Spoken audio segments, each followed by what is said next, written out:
a subsidiary of First Quantum Minerals Limited.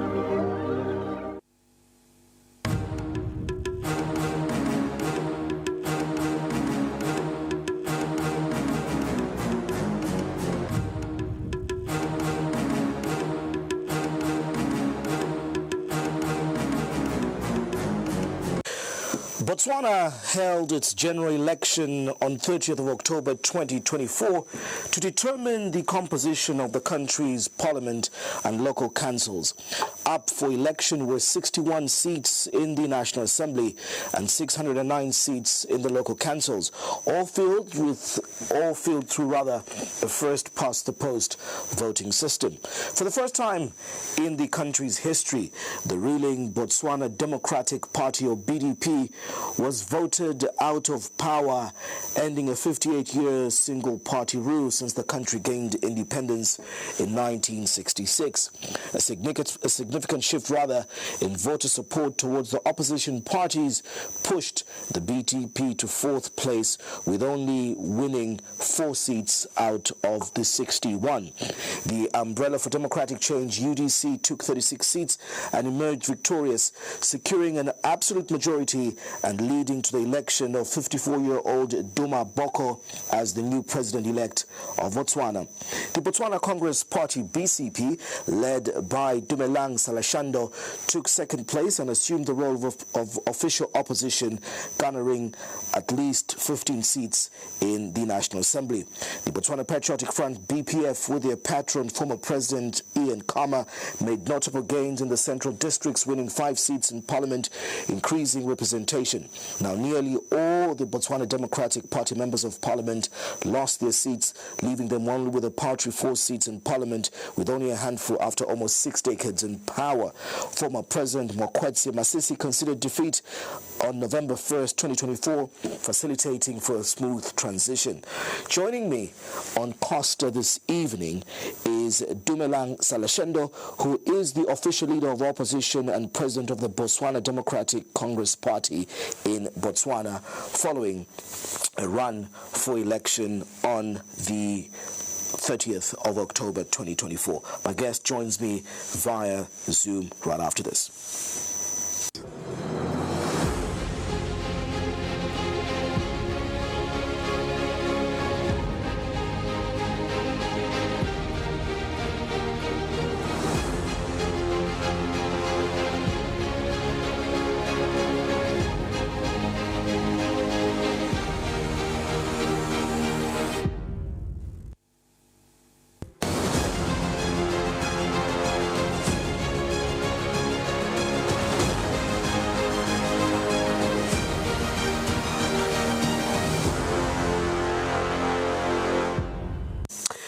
It's a pleasure that you're joining us live on Costa this evening. It's channel 271 on DSTV right across Zambia and Botswana. You're welcome. It's channel 20 on GoTV. You can also catch our live stream. It's Diamond TV Online on Facebook, as well as Diamond TV Zambia on YouTube. My guest this evening is the leader of the biggest opposition, garnering 15 seats in the just ended election in the National Assembly, the Botswana Congress Party's President Dumelang Saleshando. Mr. President, it's a pleasure to host you on Diamond TV. Good evening and welcome. Good evening, and thanks for having me. Just a minor correction. Initially, you said the Botswana Democratic Congress Party, but you corrected it later. It's Botswana Congress Party, BCP. Thank you for that correction. Obviously, you're coming out of a very tiresome and tedious, campaign trail. How was that for you? And is this the result that you expected? Obviously, going into an election, you would have loved to be an outright winner. But the BDP is now out of power after ruling for over 58 years since independence in 1966. Wind of change, people are saying, in Botswana with about 2.5 million people. Does this result make you happy? Well, yes, it's not the result we had planned for. Botswana Congress Party was very clear about what we wanted to achieve. We were going all out to try and get at least a minimum of 31 seats to be the biggest party that can then form a government. We did not achieve that. We became the second biggest party in Botswana's parliament, but we celebrate the result. We celebrate the result because it marked the end of an era of a de facto one-party system, where you had a dominant party throughout the almost 6 decades. So we congratulate our counterparts, the Umbrella for Democratic Change and its leader, and now President-elect, Advocate Duma Boko. We congratulate them on their victory. I did call him to also concede and wish him well as he starts his new term. I think it's good for Botswana because previously there were views amongst the electorate that a change of government would come with immediate negative consequences. We have a conservative society that believes even the resources of the government are the resources of the ruling party, that if you vote them out, they walk out with the revenues, the government revenues. That is the understanding of many people. So this was also a good political education transition that we've always needed. I think from now on going forward, Botswana will always know that they can use their vote to bring change and should not have fears of imaginary dire consequences should they change. Before we look at the future expectations and prospects for Botswana after this election, let's take it a little bit back for those that may not know. Opposition leader Saleshando, you were part of the UDC and only recently broke away to form, or rather to head, the Botswana Congress Party. Let's take it back, the reasons for the fallout, and with the current election results, any regrets there for you after having made this decision? I missed a bit of your question, but I think I got the gist of it towards the end. Do we have regrets about leaving the UDC? Yes, I was. Which is now in I was saying, let's take, for the sake of the viewers who may not know, that you were part of the UDC. Give us the reasons for the fallout, and do you regret looking at the result of the election? The main reasons for the fallout were around issues of governance.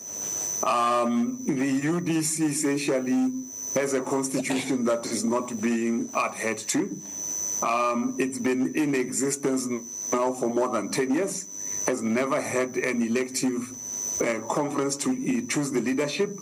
A lot of the decisions, I was the vice president in the last elections in 2019.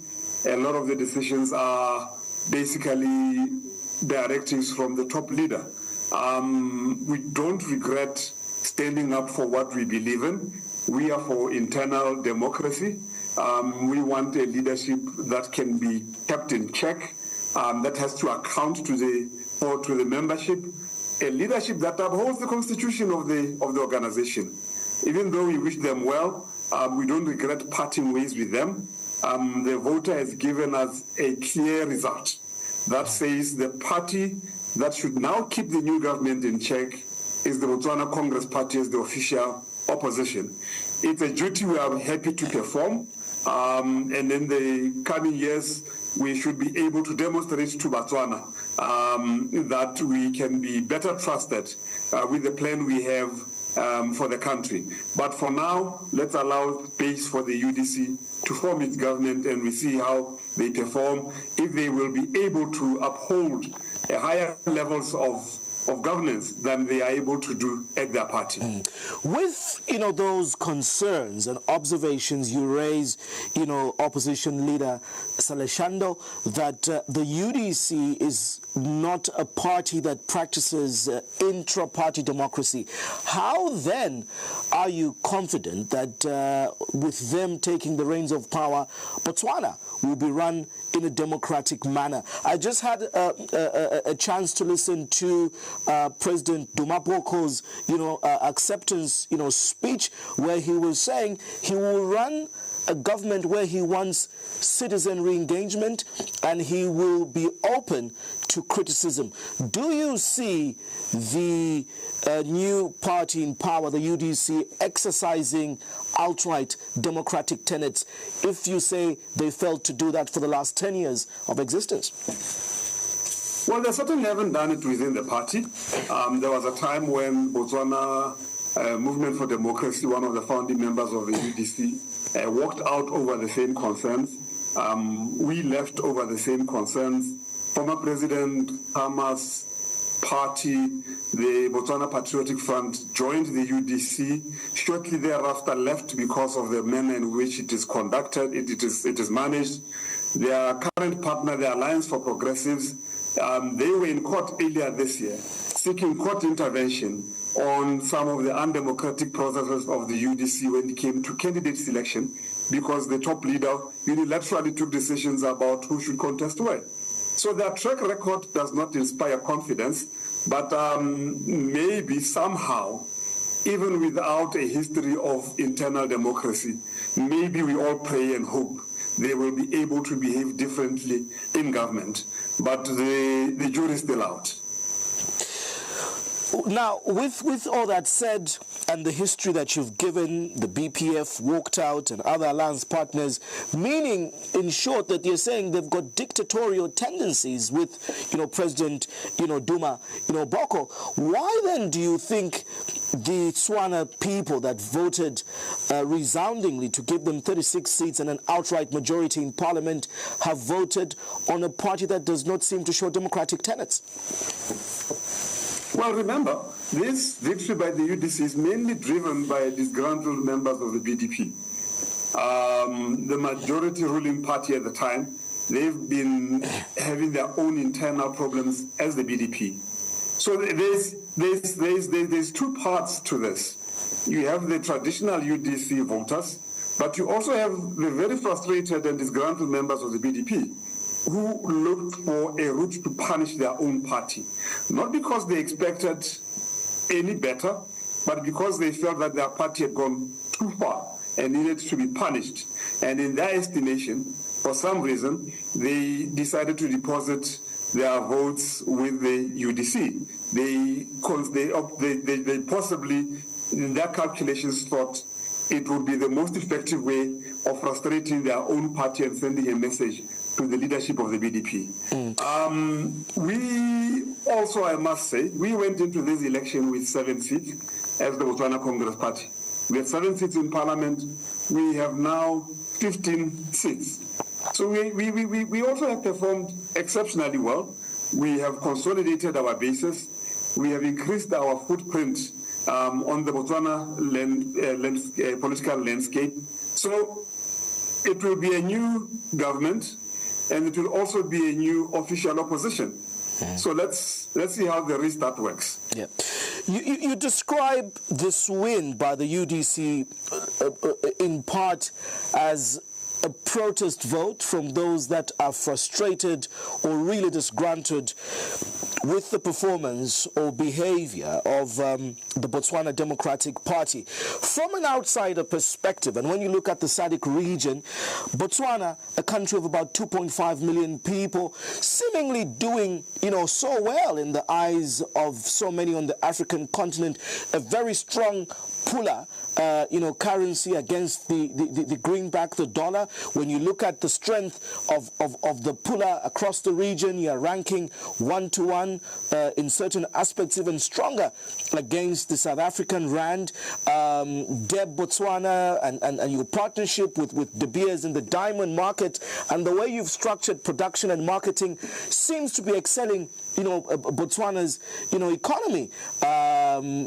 Your stock market is lending to companies and businesses across Africa. I know that for some fertilizer companies here in Zambia, raising bonds on the Botswana stock exchange, giving relief to your citizens in the agriculture sector in times of a drought like this year, just doing relatively well in terms of even your GDP per capita for your people. The question then is, President Saleshando, why would the Tswanas be upset with the BDP when the economy was doing very well? I must point this out. Botswana has always enjoyed the glory of being considered the best behaved, best example of how a country should be managed. In part, it was because we were neighbors to countries that broke all the rules to good behavior. For a long time, we would be compared to apartheid South Africa. The northwest part, there would be Namibia, where there were issues again similar to apartheid. To the north, we had our brothers in Zimbabwe. We held generally free and fair elections, free and fair compared to other countries. But there have always been fault lines around Botswana's democracy, in the sense that it's even the elections, though free, are far from fair. You have a system that is dominated by the biggest media players, government, and day in and day out, they are projecting the agenda of the ruling party to the exclusion of the opposition party. So the voter only gets one side of the story. It is a country where up until now, we haven't had public funding of political parties. A system of patronage where big businesses that win government tenders then bankroll the ruling party. And money plays a big role in politics. But talking about economic success, yes, we've had one of the highest growth rates in the economy. Yes, we've been growing even things like our foreign reserves. Yes, we've been the destination of choice because of economic and political stability, the destination of choice for foreign capital. Things have changed significantly. The economy, essentially, as we speak now, Botswana is in a recession. We've had 2 quarters of negative growth. Our GDP is shrinking. The diamonds are not selling. Our government investment account is at the lowest ever in decades. Unemployment, it's at the highest. Level of economic inequalities continue to be high. Food insecurity has been on the rise over the last 5 years. Families are unsure of where they're going to get their next meal. Not many families can get 3 meals a day. So all these things, and with blatant corruption, where the ruling, or rather the number one family, the president's family, was accumulating wealth at an astronomical level, including the president, transferring what were initially government assets and farms into his names. This was a shock to the system. I think we've always had corruption, yes, but not as blatant and in the manner that it happened under just the first term of President Masisi. So, and then the arrogance, when he addressed even his own supporters in the ruling party, the arrogance he displayed towards our biggest business partner, DBS, which of all these things broke the camel's back, but it was a question of time before the camel's back got broken. When you talk of arrogance, some would rather, describe or praise former President Mokgweetsi Masisi as an African patriot who stood for Africa that is trying to change its narrative and begin to own its economy and command its resources. You describe it as arrogance, but I want to hear more about this corruption because in the outcome of this election, many international news sites have described this as a change against corruption. Would you agree with this? No. Certainly not a change against, or rather, if it's the change was also pushed by the rising levels of corruption in the economy. President Masisi portrayed himself as someone who was out to fight corruption initially. But what did the nation see?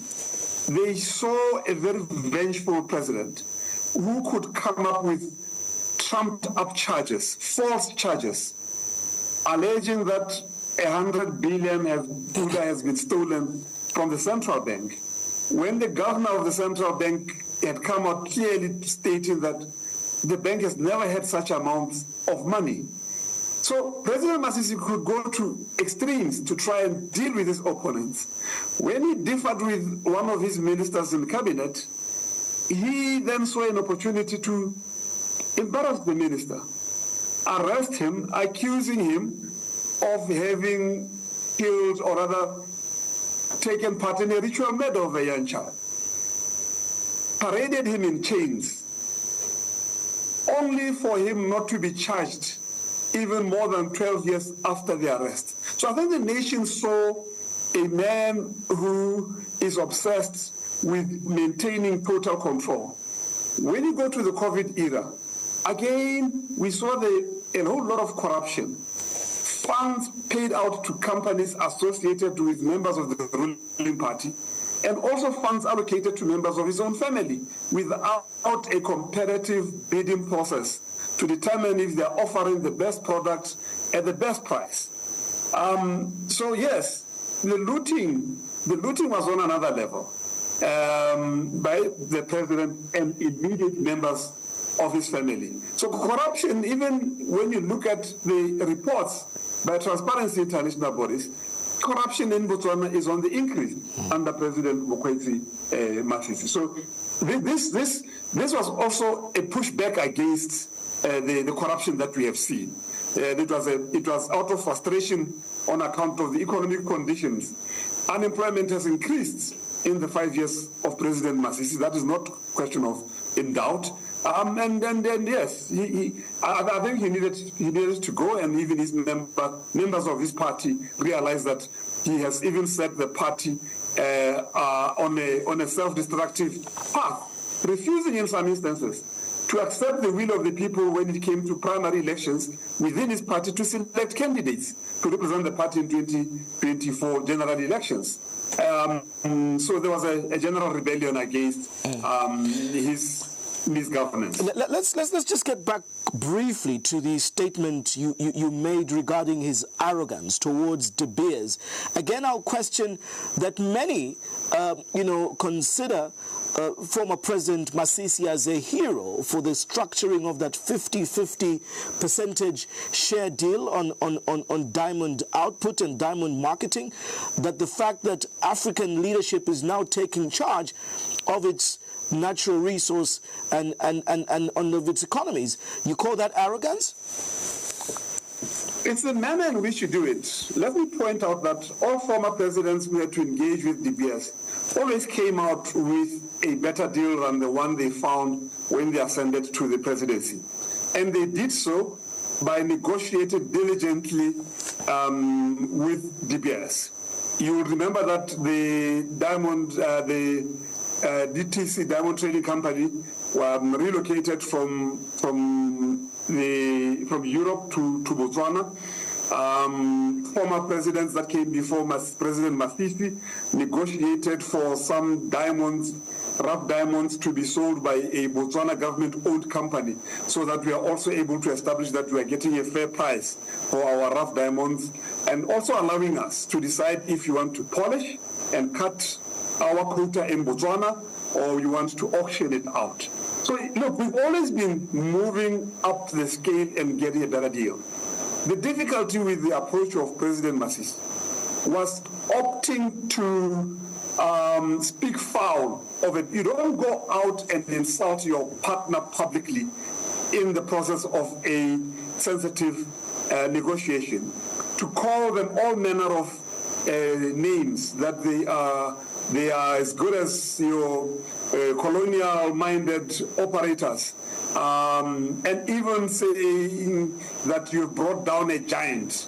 What value do you get by saying you brought down a giant and you still want to partner with them? He could have conducted the negotiations in a different manner. The irony of it all is that even as he beats his chest to say that he secured the best deal, the truth is no deal has been signed. He announced a general agreement around the broad issues more than a year ago, and more than a year later, there is no agreement on the table. Are you as Swanas not happy with the current arrangement in terms of your takeout as a people, as a country, from your diamond resource? Yes, at least for the BCP, the party I lead, we've clearly spelled out where we think we should be getting better value. At any point, Botswana has never been able to cut and polish more than 30% of the diamonds we mine.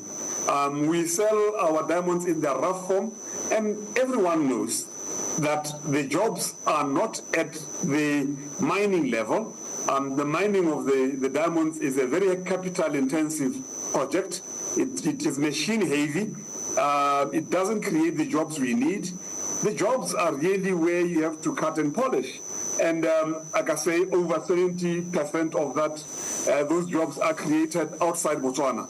And we've always been, as Botswana Congress Party, adamant that we need to move up the value chain. We need to have a greater percentage of the diamonds cut and polished in Botswana so that we can create jobs. It makes no sense to have high levels of unemployment in a very small population like that of Botswana, but yet export so many jobs through our raw materials. We'll be coming to that economic side of where you want to see the economy drive to. But let's get back to, the politics. The BPF, the Botswana Patriotic Front, with its patron, former President, Ian Khama, they've toasted, or rather celebrated, to this victory of, the UDC. You did make mention earlier that they were part of this alliance. They did draw back. One of the quickest thing we've seen this morning is the reinstatement of the presidential entitlements or benefits to former President Khama, his security detail, and probably we're being told that President-elect Duma Boko will be compensating former President Ian Khama on all he lost during this. Just for the sake of our viewers within the region, kindly, President Saleshando just explained to us what the main reason for the fallout was between former President Ian Khama and now former President Mokwetsi, Matsisi. I know that this matter went, to the court, and former President Khama won, and then there was an appeal by the state which they won. Some are saying, hasn't President-elect Boko overstepped by declaring this as being against what the court ruled? Just paint a picture really why, former President Khama is happy, these fallouts, and why he seems to be so much in support of the UDC. Well, I'm not privy to the latest announcements by President Boko around the package for former President Khama. However, I was a critic of President Khama when he was in government and was president. There were a number of things that I thought he could have done differently. Having said that, I was never a supporter of, or was never impressed by the manner in which President Masisi wanted to deal with President Khama when he was out of office. It was what President Masisi did had all the hallmarks of unfairness, injustice, and just driven by nothing except raw vengeance. He has never really said what his problems are with President Khama, except to throw suggestions that President Khama wanted to kill him and all that. All those allegations unproved. They have not been able to come with credible charges against former President Khama. If they are going to charge him, they must bring credible charges against him. That has always been our point. Trumped-up charges have no room in our democracy and should not be encouraged. So I had some sympathy for President Khama when he was out of office because of the manner in which he was treated, ending up having to go on a self-imposed exile for some time in South Africa. I would also not want President Khama to be extended favors he may not deserve. But he's certainly a citizen. He's got his rights must be respected. And when there are allegations or charges to be brought against him, there must be credible charges, and he must be taken through due process, but not harassed in the manner that President Masisi wanted to do.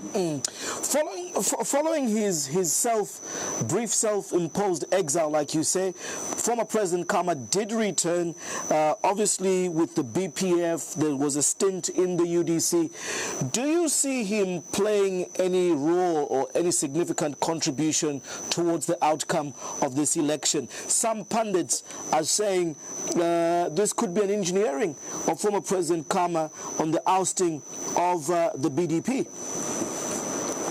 Well, he has certainly weakened the BDP. Even in 2019, his party won 3 seats in the Sorowe area, where he is also a traditional leader in that area. So he weakened the BDP by taking away some of its safest constituencies. And in this election, he has increased from 3 to 5 constituencies that would have otherwise been safe constituencies for the ruling Botswana Democratic Party. I think the manner in which he was treated also invoked an element of sympathy in the voters.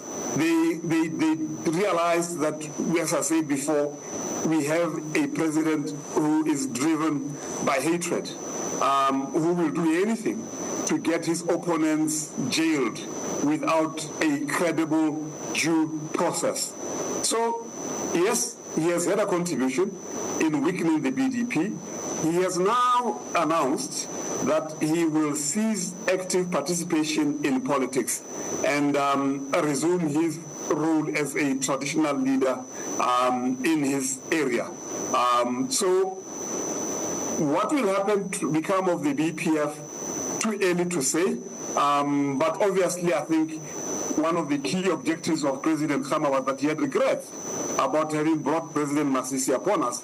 Remember, he was his choice. And he had always made it clear that he will not rest until President Masisi is out of office. And yes, now here he is, he's out of office. You know, Opposition Leader Saleshando, let's just briefly get out of, Botswana and talking about the issue of vengeance, continuation of government programs and policy versus the aspect of incoming leaders prosecuting or persecuting leaders, that they've taken over from. And we're talking just now the issue of Mokwetsi and Khama and the sympathy you had. We've seen this being the trend on the African continent. If you look at what transpired in Kenya more recently, the relationship between current President William Ruto and former President Kenyatta, the same could be said in South Africa, former President Jacob Zuma and now, President Ramaphosa, and what the new MK party, the Mukontowesis, were and the upset they turned in the just ended elections in South Africa. Zambia could be said of the same. Former President Lungu is complaining of what he's calling persecution and thinking that he could engineer a comeback through President Hichilema, while others believe that HH is a vote of change. When you look at all these things happening in the region, Malawi, similar things could be said. What is your take on African politics and African democracy insofar as vengeance, persecution of former leaders, and continuation of developmental projects and policies? Are we failing in that area, or is this fight against corruption and persecuting former leaders a genuine one? Look, the truth is we've seen this in a number of countries, where incoming presidents are seen as trying to target the former presidents. If it's about cleaning up, if it's about trying to mop up the corruption, look, in the case of South Africa, we saw the report of the Zondo Commission, and that I suspect was the biggest gripe of the former president.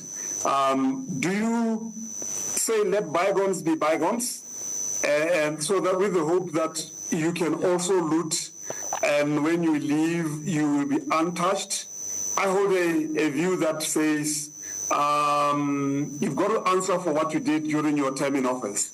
I think the biggest thing for African leaders is that they must realize that we are operating with limited terms.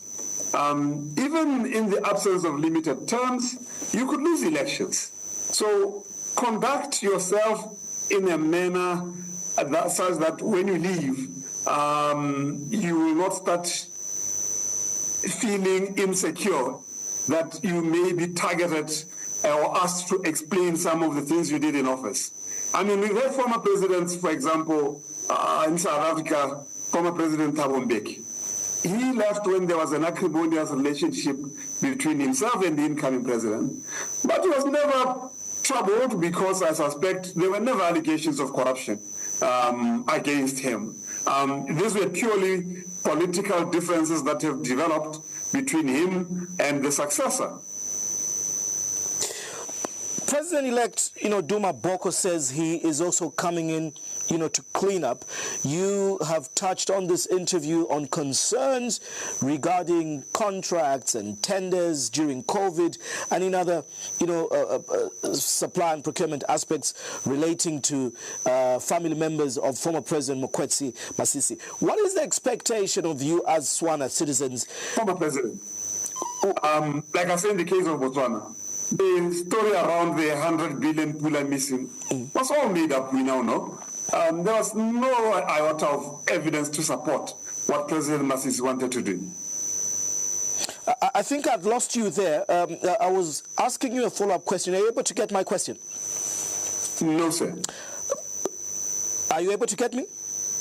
I can hear you now. Very good. I was asking you a follow-up question then to say, what is the expectation of you as the Botswana people, as the leading opposition party, on the basis that you've cited some corruption allegations against the former head of state insofar as procurement issues involving his family, the party during COVID and so on. Do you expect President-elect Duma Boko to go after him, since he has also said he's coming in with a cleanup? Well, what we are proposing as the Botswana Congress Party is a much broader strategy of dealing with corruption. Not only to focus on the misconduct of former President Masisi and his family, but corruption broadly, to establish where the damage was most affected. Who were the key players? Can we recover that which has been looted? What will it take to plug the holes and make sure that we don't have a repeat of what we saw? What needs to be done to strengthen the anti-corruption fighting body in Botswana, so that we not only bring the culprits to book, but we also stop the leaks, because the economy cannot afford corruption on the scale that has been taking place in the recent regime. The challenge I have, President Saleshando, is for many African countries, Zambia inclusive, is you tell me tonight that corruption under former President Masisi's administration was on a grand scale. Why do we in Africa fail to deal with current corruption? We're now talking about it as post-corruption. Is it the issue of presidential immunity? Is it the issue of the lack of autonomy of investigative wings, such as the corruption commissions, the police and the investigative wings? Are presidents immune? Do they have so much leverage over investigative wings that we cannot deal with current corruption? Why wasn't it dealt with when President Masisi was in power? I think your questions come with answers. The executive, in terms of our constitution, and the executive arm of government here with the president at the top, is too domineering. It's too dominant. It has too many areas of control in the economy. Institutions are weak, and when you have an overbearing president, they are able to undermine institutions that would have otherwise provided the necessary checks and balances. I mean, under President Masisi, as an example, the head of the Directorate on Economic Crime and Corruption, our corruption busting body, he changed the leaders almost on an annual basis. So anyone who went there knew that they were at risk of losing their job within 12 months. The last one we had before the current one, he had the intelligence office come and close up his office and take over. And when he objected, the president fired him. So when you have a presidency that has immense powers, that can influence the judiciary, that can influence the prosecuting authorities, that can direct which tenders should go to which business, that can direct which cases of corruption should be investigated and which ones should not be investigated. That creates a problem, a big problem for any country, because I think the human tendency generally is to try and acquire wealth where you can, and even when you have someone now whose appetite for wealth seems to be on steroids, as was the case under President Masisi, all the wheels just come off. So then, we've had an election. There's a new president-elect and a lawyer now, President Duma Boko, but I'm not sure that the Constitution, well, I'm very sure, though, that the Constitution has not changed. So he will be ruling on the same Constitution that President Masisi was using. What change, then, do the Botswana people expect? People argue that we voted for change, yet change in many African countries will not come, and people begin to get disappointed based on the promises. So is it that good men are destroyed by a bad system, or it should be strong men that should bring in a good system? Well, look, yes, President-elect Boko has made a number of promises. One of the key ones that I would like to highlight, which my party also made and will support him in working towards, is having a comprehensive review of our Constitution. In 2019 general elections, President Masisi had made the same commitment. He initiated a process which had many faults of reviewing the Constitution, and when the outcome came out of what the people wanted, he quarreled with what the people wanted and crafted a new constitution, not bringing on board what the public had wanted, but rather bringing a constitution that would give him more powers than he already had. And that, I think, is one of the things that actually exposed President Masisi's ill motives in office. So we will be holding President Boko and his party to account for the promises they made. The key one of the key ones being the promise to deliver a new people-centered constitution. So with that said, you are now the leading opposition party with 15 seats in Parliament. What type of opposition then, or accountability issues would you want, to champion? You said earlier that you had, phoned or called President-elect Boko to congratulate him and to tell him you were conceding. What did you exactly say to him, and what type of modus operandi would you like to have as a leading opposition on issues of accountability for the UDC as the party running Botswana? Well, look, I congratulated him because he won the voters' voice was loud and clear. They want him and his party to form a government. So my congratulations to him was also to wish him well for his days in government. If he delivers on the promises he has made, like I say, some of them are consistent with what the Botswana Congress Party pledged to the electorate. We will hold him, we will provide the oversight that is needed in any functional democracy. You have a new government. The first time ever has there been a change of government in Botswana. A new government is like a new baby. Everyone wants to kiss and hug the baby. And it creates an environment where the baby may become spoiled and feel that it's entitled to act in any manner it wishes. That is why it's important to have an official opposition that will provide the necessary checks and balances to point out where the ruling party is not delivering on its pledges, to present an alternative voice on the floor of Parliament about the manner in which Botswana would be better run. So it's a new government, or rather executive, but it's also a new official opposition party, because the UDC has been the official opposition party and it now walks over into government. We as the BCP are now the new official opposition. We will perform our duties to the best of our ability. We will ask very probing questions on the conduct of government.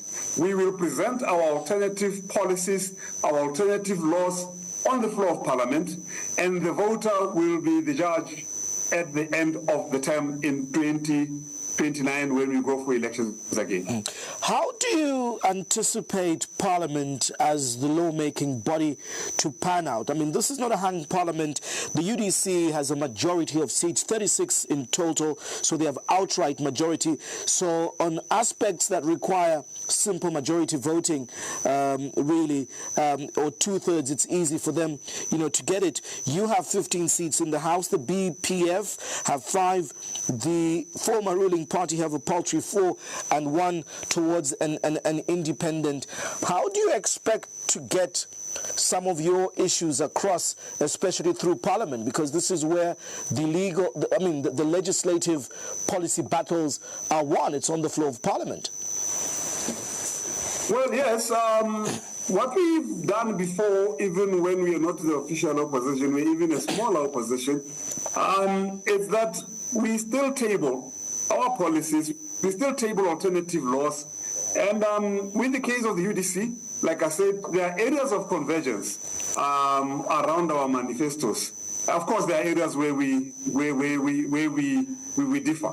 with the UDC, but where there are areas of convergence, we would nudge them to move faster. For example, electoral reforms. We both agree that we need to change the first past the post system and introduce an element of proportional representation. We will be tabling such laws. It is for them to stand up on the floor of Parliament and say, yes, we promised that, but we are no longer committed to it. We've always also talked about a truly independent crime or rather corruption-busting body. We will be presenting laws, draft laws on the floor of Parliament on strengthening the corruption-busting bodies. It will be for the UDC to concede or to tell the voter that that was only in a matter we are committed to when campaigning, but now that we are in government, thanks but no thanks. And like I say, Botswana voter has now experienced the power of their vote, that they can change governments. And I'm sure the UDC will know that those who voted for them are watching. You had launched during your campaign a 7-point, master plan around your manifesto.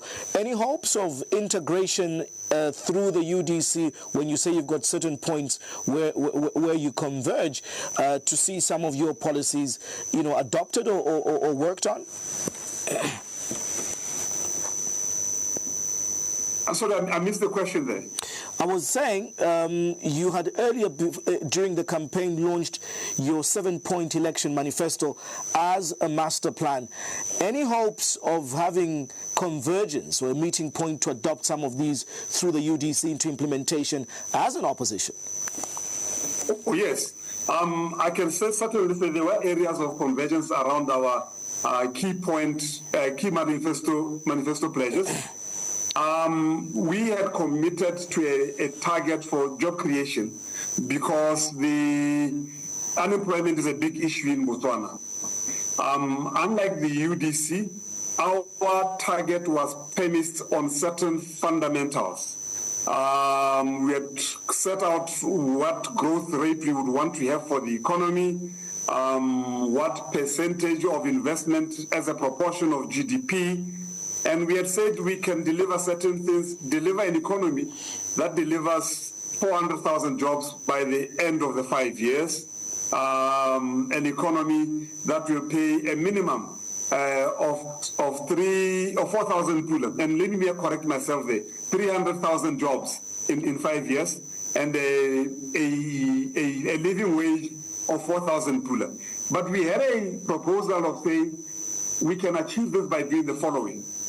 Whereas the UDC, on the other hand, promises some of the things we promised. It promises a minimum wage of 4,000, but for them they say it's more or less with immediate effect when they take over. It's not a function of delivering on certain preconditions.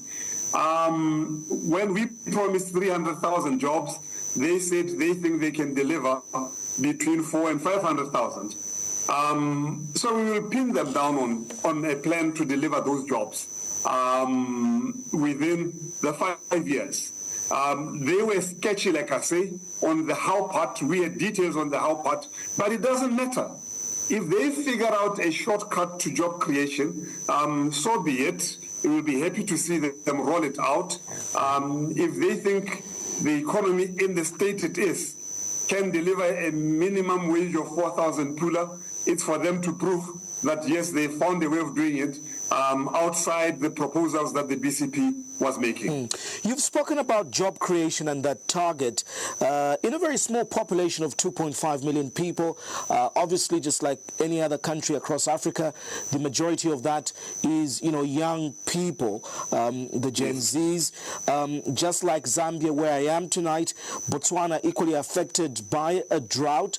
You did not declare a disaster, but agriculture has been highly affected. You are more into cattle and beef, production as a country, mining through diamonds. But just quickly enlighten us, what was the biggest citizenry election pain point?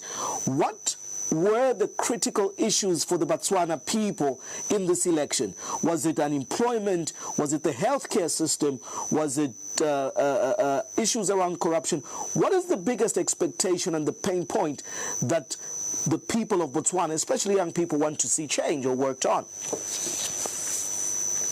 Well, fortunately, there is an organization called Afrobarometer that operates across a number of African countries.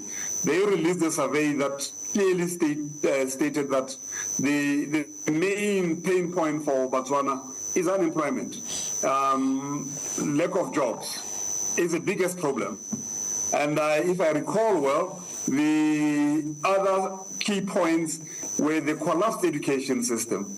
As it is, most government schools are recording pass rates of less than 50%, whilst private schools are recording between 90 and 100% pass rates.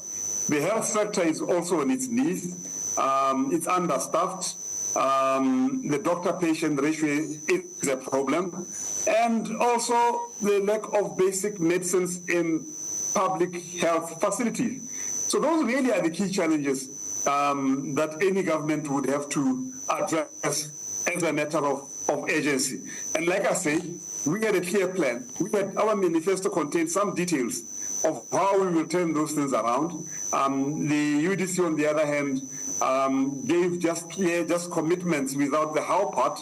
Like I say, they're looking at basically bringing Botswana to full employment within 5 years, and more or less doubling the minimum wage, and I guess within the first 100 days in office. So we'll see how they do that. You targeted over 300,000 jobs. You're saying the UDC are targeting 400,000 to 500,000. Economists argue that the role of government is not to create or provide employment, but provide a conducive environment for private sector growth, to flourish. When one looks at Botswana, 58 years you've had one party since independence, highly dependent on government procurement and government B2B. Is Botswana's private sector growing enough? Or in short, I'm asking, is it not that jobs can only be created once the private sector grows? Well, yes and no. We are a social democratic formation. We believe that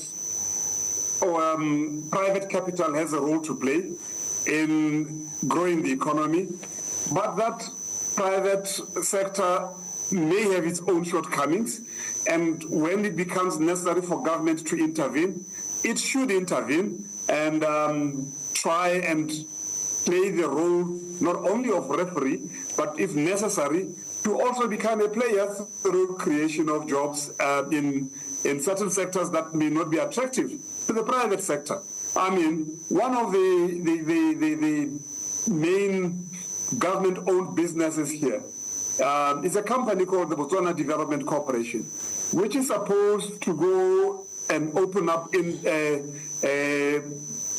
companies where it can in partnership with the private sector. So government clearly has a role to play. It can partner. I mean, the De Beers-Botswana relationship, it's such an example that it need not only be left to private sector. It can be a partnership with government. And yes, Botswana Congress Party manifesto spells out how we would want to reform our business environment. We are a government-dominated economy, and at the same time, the different studies that have been done, whether it is by the World Bank or the private sector, is that Botswana has a problem with red tape. Whilst it will take less than a week in some countries to get a particular decision or to apply for a particular permit, in Botswana you may sit on such an application for months. In my own constituency, there are companies that have been operating for many years, good track record, well-behaved corporate citizens, exporting their products. But when they ask government to be allocated land to grow their business, it's something that can take anywhere between 5 and 10 years. And this has to change, because if you curtail the space occupied by private sector, they will not hesitate to migrate to other markets. Another case in point is the tourism sector, one of the top 3 revenue earners in Botswana.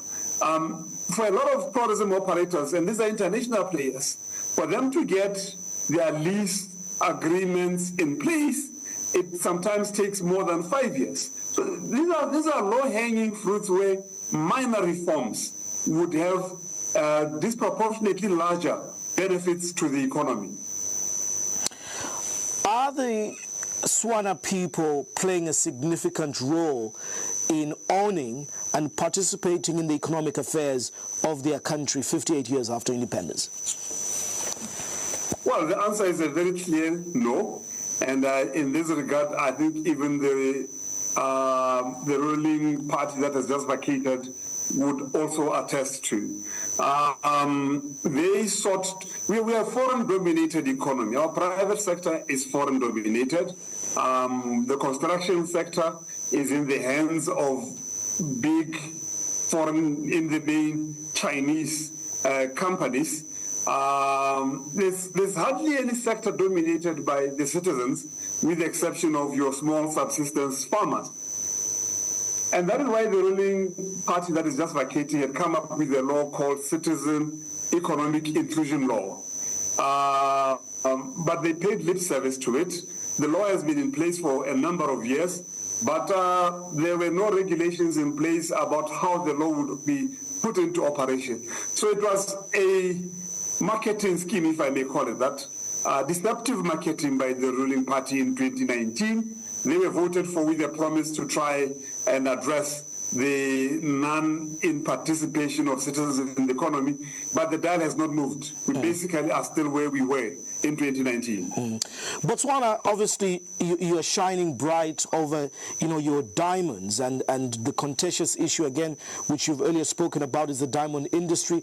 According to the central bank, sales of rough diamonds by Debs Botswana Diamond Company fell by 49.2% in the first half of this year alone, from 1.2 billion to 1.2 billion rather from 2.54 billion during the same period last year. And earlier on you told me that this for you was attributed in terms of the way the negotiations between De Beers and the government were handled by the previous administration, and no deal has been reached. What is your expectation now of President-elect Duma Boko in this big elephant called the diamond industry in Botswana? Well, I think globally, it's common knowledge that the diamond market has taken a slump. Demand out of America has not been to the level we would have wanted. I don't think we are at the pre-COVID levels. We are headed for the festive season soon, and normally that's when the demand for jewelry would peak. So there's an opportunity that demand may rise because we are headed for peak period. And one would want for Botswana to be in a good position when we get to peak demand for diamonds globally. And that position would be for Botswana to now have a better a mutually beneficial arrangement with our partner, DBS. It starts off with a government that says we value the partnership. We don't regard you as an aggressive neo-colonialist that needs to be brought to its knees. We think you are an important partner in our development. We have certain asks that you think we should accommodate. Too many of our diamonds, a greater portion of it is cut and polished outside. Botswana, let's agree on a plan. We need the jobs here. We also need to have a conversation around the role of your synthetic diamonds. We know DBS has had some play in there. We've stayed out as Botswana. Where are the doors of opportunities that we could open for our people in that sector? So really, it's about being civil. Being pragmatic and realistic, and not necessarily give an impression that, look, we've had this partnership, it has worked, but I'm more than happy to kick you out if you don't give me everything I want. It's a give and take. But also I hope that President Boko will allow for some greater transparency around the government agreements with DBS. These have been very secretive agreements. I mean, even as a legislator, I have no chance to even come close to just seeing the heads of agreement, not necessarily the entire details of the agreement.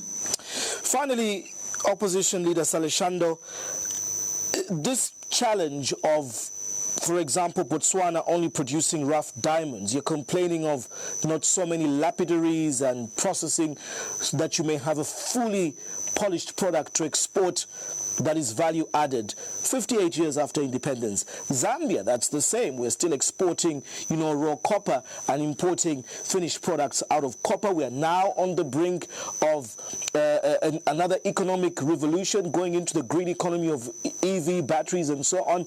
You've seen there's a new young president in Senegal. He's preaching the same. In Burkina Faso, the new general is saying, let's keep Europe and France out of our gold because we'll now process our own gold. Has the right time come for Africa? And do you see President-elect Duma Boko and the UDC delivering jobs and finished diamond products for Botswana? Well, you see, Africa has to move up the value chain. We've got to add value to our raw products. In the case of Botswana, we also do have a copper mine in my constituency, which we export in its raw form.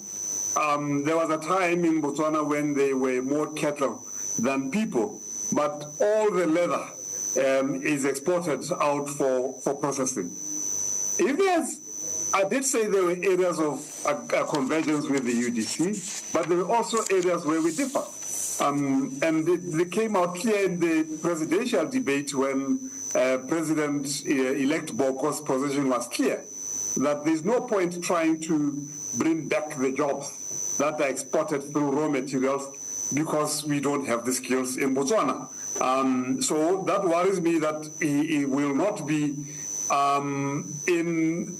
may not necessarily display the sort of agency I would want to see when it comes to cutting down on exported jobs, because his view is that the skills are not available in the economy. But sometimes you just need to bite the bullet.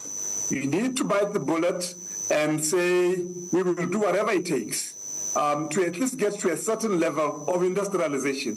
He strikes me as a leader who, when it comes to avoiding export of raw goods, he's not convinced that it can be done locally. But let's see how he creates between 400,000 and 500,000 jobs. If he can do it without industrialization, we will still be happy with the figures of jobs. Because at the end of the day, people need to work. It's about earning an income and taking care of your own family. It's difficult to do that under the current circumstances. President Dumelang Saleshando of the Botswana Congress Party, thank you so much for talking to me on Costa this evening. The pleasure is mine, and thanks for having me.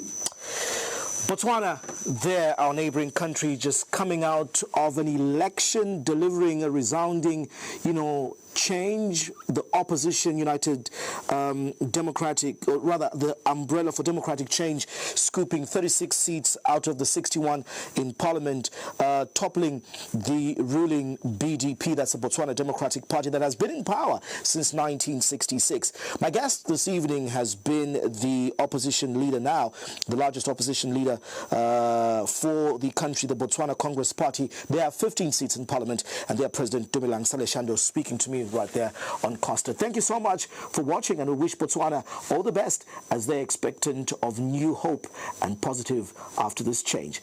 Good night. Remember, it's live Diamond TV online on the Facebook stream, Diamond TV Zambia on YouTube. Thank you for watching.